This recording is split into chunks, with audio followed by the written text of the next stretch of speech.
Evet, şimdi üzerine pudra şekeri atıyorum.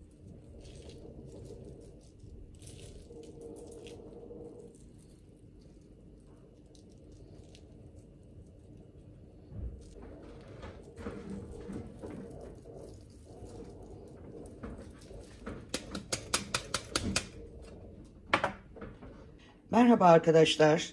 Şöyle 5 tane elmam var. Öncelikle bunları soyup rendeleme işlemine geçiyorum.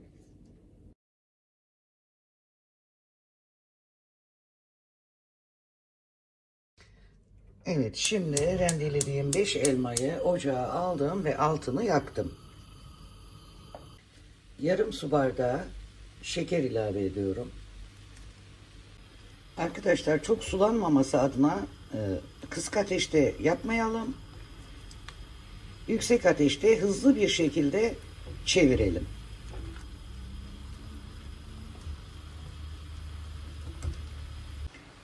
Ve tarçın ekleyelim. Bol tarçınlı olsun.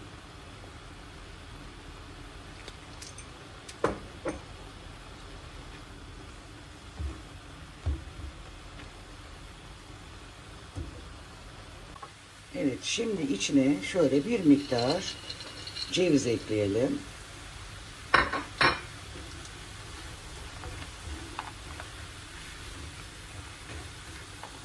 Bakın gördüğünüz gibi hiç su kalmadı.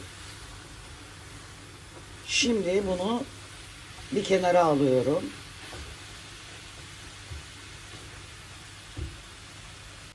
Evet arkadaşlar, şimdi tekrar ocağa bir tava koydum ve üzerine içine tereyağı alıyorum. Şöyle tereyağı erisin.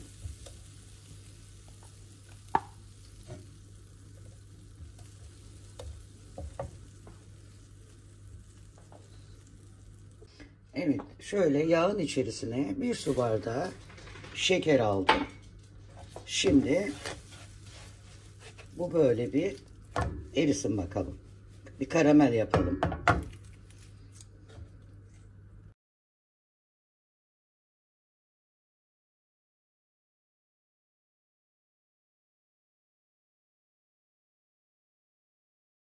Evet arkadaşlar, şöyle güzel bir karamel elde ettik.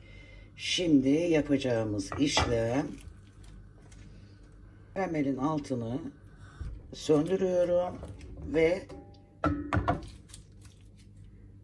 elma harcının üzerine döküyorum arkadaşlar.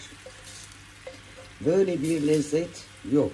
Bunu mutlaka denemeniz gerek. O kadar muhteşem bir lezzet ki bunu size kelimelerle anlatamam. Evet, şimdi bunu güzelce bir karıştıralım. Bu çok basit bir tatlı olacak arkadaşlar. Yufkayla yapacağım muhteşem ötesi bir tatlı. Evet. İşlemimiz şimdilik bu kadar. Bu biraz soğusun. Ondan sonra diğer işlemlere geçeceğim arkadaşlar. Evet arkadaşlar, şöyle bir miktar tereyağı erittim. İçine bir miktar sıvı yağ ekliyorum. Evet. Şöyle biraz da süt ilave ediyorum arkadaşlar. Arkadaşlar şöyle bir yufkayı tezgaha alıyorum.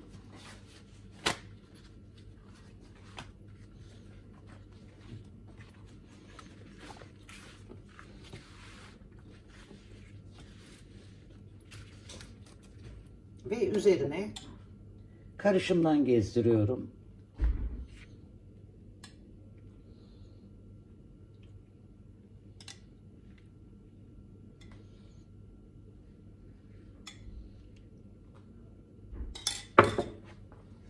Fırçayla da her tarafına yediriyorum arkadaşlar.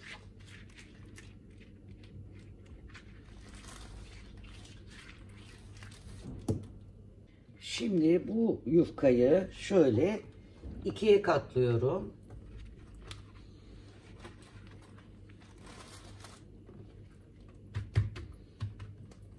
Şu kenarlarına yine yağ sürüyorum.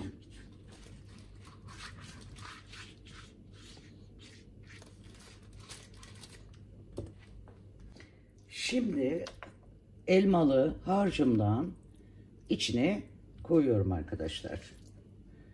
Şu şekilde.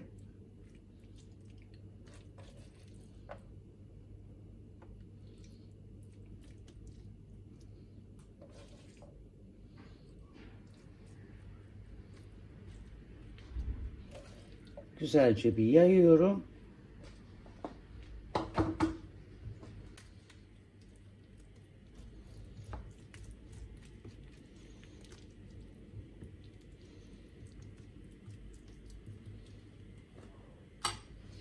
Ve bunu sarıyorum arkadaşlar.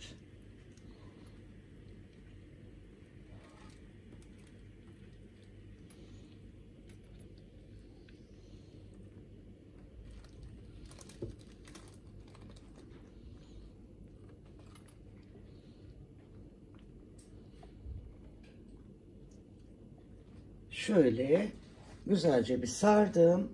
Burada şöyle ikiye bölüyorum. Ve yağladığım tepsiye, yağlı kağıt serdiğim tepsiye koyuyorum. Arkadaşlar şu şekilde tepsiye yerleştiriyorum.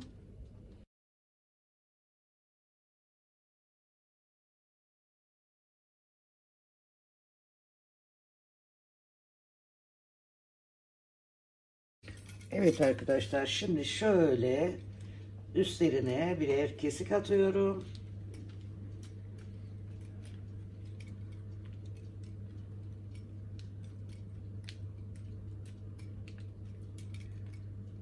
Ve 180 derecede ısınan fırına atıyorum arkadaşlar.